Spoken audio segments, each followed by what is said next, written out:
Alrighty, this is the last rinse for today. These guys are done. They set out all day. This thing is so full. They're poking out the top. It's so full. Perfect, because I just finished that off today with my lunch. This is the new batch.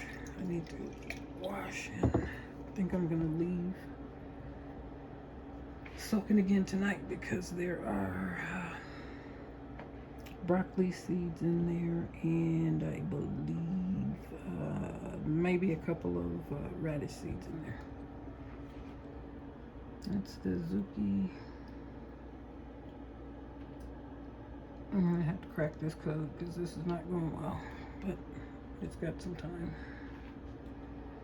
These guys are swimming around along. I think that's gonna be my favorite bean mix. That's the mung beans, the lentils, and the radishes.